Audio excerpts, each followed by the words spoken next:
जीवन से मत भागिए, जीवन के लिए भागिए। जीवन के लिए एक उद्देश्य बनाइए और उस उद्देश्य को पाने के लिए भागिए।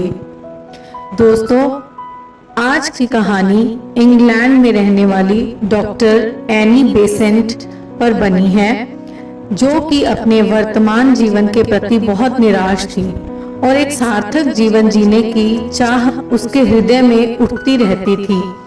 एक दिन अंधेरी रात में सभी परिवारजन गहरी नींद में सोए हुए थे। केवल वही जाग रही थी और आत्मा की शांति के लिए इतनी बेचैन हो उठी कि इस जीवन से भाग जाने का ख्याल मन में लाकर सामने रखी हुई जहर की शीशी लेने के लिए चुपके से उठी। लेकिन तभी किसी दिव्य शक्ति की आवाज ने उसे आगे बढ़ने से रोक दिया। क्यों? जीवन से डर गई? सत्य की खोज कर। ये सुनकर वह चौंक गई। अरे, यह आवाज किसकी है? कौन मुझे भागने से रोक रहा है? उन्होंने उसी समय निश्चय कर लिया, सार्थक जीवन के लिए मुझे संघर्ष करना ही पड़ेगा। सत्य की खोज के लिए वो अपना परिवार, सुख संपत्ति आदि सब कुछ छोड़कर भारत में आ गई।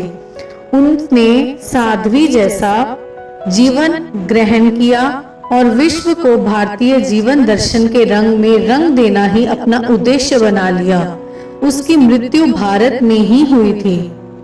अंधकार से प्रकाश की ओर जाने के लिए भी मनुष्य को संघर्ष करना पड़ता है, जिसके दौरान वह अपनी शुद्ध चेतना से समर्पण भाव को जागृत कर जीवन लक्ष्य की प्राप्ति कर लेता है।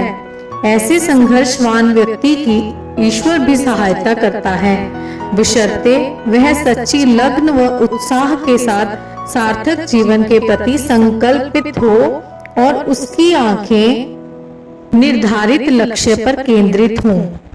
याद रखें, जीवन सहज नहीं है, यह एक संघर्ष है। कठिनाइयां एवं बाधाएं जीवन के अंग हैं। इनसे भयभीत होकर कर्तव्य पथ से पलायन कर देने का अर्थ होगा अपने जीवन मूल्यों को नष्ट कर देना। सत्य तो यह है कि कठिनाइयों और दुखों पर विजय पाकर ही मनुष्य इस भौतिक संसार विकास कर सकता है। जब कड़वी दवाई के सेवन से रोग का निदान शीघ्र होता है, तब हम अपने जीवन लक्ष्य की सिद्धि में संघर्ष करने से क्यों कतराएं? हेनरी फोर्ड का यह कथन भी ध्यान देने लायक है दोस्तों। Obstacles are those frightful things you see when you take your eyes off your goal। Treta युग में श्री राम जी को भी 14 वर्ष का वनवास मिला था और फिर लंका पर विजय प्राप्त करने के पश्चात लौटने पर राजगद्दी मिलते ही उन्हें सीता जी के निष्कासन पर अकेले जीवन जीना पड़ा था। द्वापर युग में श्री कृष्ण के होते हुए भी धर्मराज युधिष्ठिर सहित 5 पांडव भाइयों को 12 वर्ष का वनवास और साथ में 1 वर्ष का अज्ञातवास झेलना पड़ा था। स्पष्ट है, यह जीवन संघर्ष आदि काल से चला आ रहा है। अतः सुंदर जीवन बनाने के लिए हमें संघर्ष के बीच तो रहना ही होगा। बाधाओं को पार करते हुए आगे बढ़ना होगा, तभी हम अपने जीवन उद्देश्य की पूर्ति कर पाएंगे। उम्मीद करती हूँ दोस्तों, यह कहानी आपके लिए बहुत लाभदायक साबित होगी और आप भी अपने उद्देश्य को पाने के लिए मेहनत करने के लिए जुट जाएंगे। तो जाते जाते जल्दी से मेरे चैनल को सब्सक्राइब कीजिए, ताकि ऐसी ही मोटिवेशनल स्टोरी आपको रोज मिल सके। धन्यवाद।